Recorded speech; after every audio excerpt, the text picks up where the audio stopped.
Au centre de conférence internationale King Abdulaziz, la 8e édition de la Future Investment Initiative est une plateforme qui met l'accent sur le rôle des investissements dans la réalisation d'un avenir prospère et durable. Un rendez-vous incontournable avec la participation de dirigeants mondiaux, d'entrepreneurs et de décideurs de divers secteurs. Occasion pour le président de la République, Bassirou Diomaye Faye, d'exposer devant un parterre d'investisseurs les piliers du nouveau référentiel des politiques publiques, la vision Sénégal 2050. La base de la transformation systémique de notre économie sur laquelle repose la vision 2050, nous avons dit qu'il nous faut d'abord commencer par transformer sur place les matières premières, ajouter de la valeur, exporter et rééquilibrer la balance commerciale du pays. Évidemment, cela ne sera à se faire que lorsque nous aurons des industries capables de transformer ces matières premières. Une conférence internationale dont le slogan « Horizon infini, investir aujourd'hui, façonner l'avenir » offre l'opportunité de se projeter sur le futur, notamment de l'Afrique, un continent qui, à tout point de vue, incarne un futur prometteur. Une population de 2,5 milliards de personnes avec autant de ressources, une jeunesse qui est ouverte aux technologies de l'information et de la communication, des leaders conscients qu'il faut qu'ils forment cette jeunesse-là pour que la main-d'œuvre soit qualifiée, un continent où tout est à bâtir sur le plan des défis énergétiques, des infrastructures, tout ce qu'on a à offrir à ces populations-là.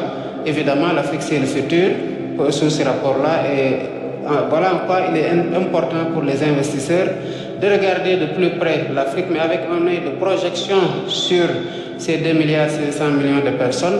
Et quand vous investissez, par exemple, dans un pays comme le Sénégal, qui a une ouverture sur l'océan, qui a une stabilité politique, mais vous investissez sur un marché de près d'1 milliard de personnes à l'horizon 2050. Les risques et les opportunités d'investissement ont été passés en revue dans les domaines de la finance, de l'intelligence artificielle, du développement durable, de l'énergie, mais aussi de l'agriculture.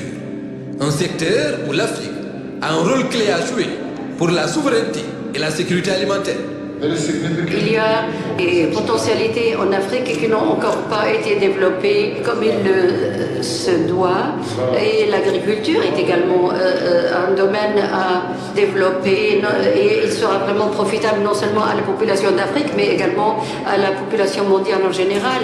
Et à cet effet, l'Afrique pourrait encore une fois devenir le panier à pain du monde entier. Dans le secteur stratégique de l'innovation technologique également, il est attendu des investisseurs ici présents le soutien à la transformation numérique.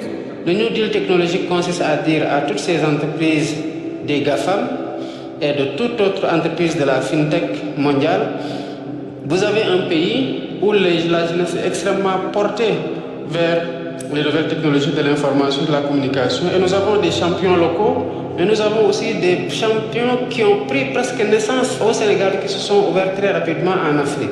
Le New Deal technologique consiste à prendre ces champions-là, à les donner comme modèle, à les sublimer, à donner aux jeunes la possibilité, comptant sur l'intelligence artificielle, leur attrait par rapport à cette technologie-là et le potentiel qu'ils ont de pouvoir véritablement les amener vers des métiers numériques qui offrent beaucoup de potentiel.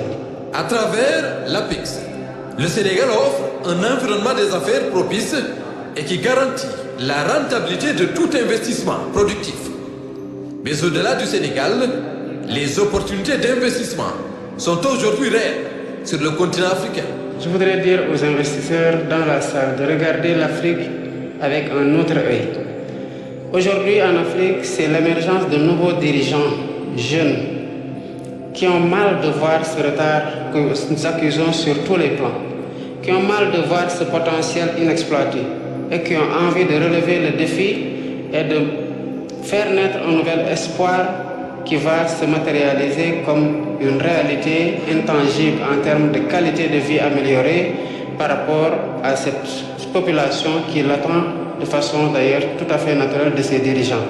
Et l'Afrique, il faut la voir aujourd'hui, comment elle se réveille quelles sont les ambitions qu'elle porte et surtout se projeter avec cette Afrique-là, qui va forcément davantage de jour en jour se démocratiser, qui va forcément gagner en stabilité, mais qui est à bâtir sur le plan des infrastructures, sur le plan des défis énergétiques, sur le plan de la formation des jeunes, sur le plan des défis technologiques, et qui a une population qui avance, qui ne vieillit pas comme dans d'autres continents, une population qui est jeune.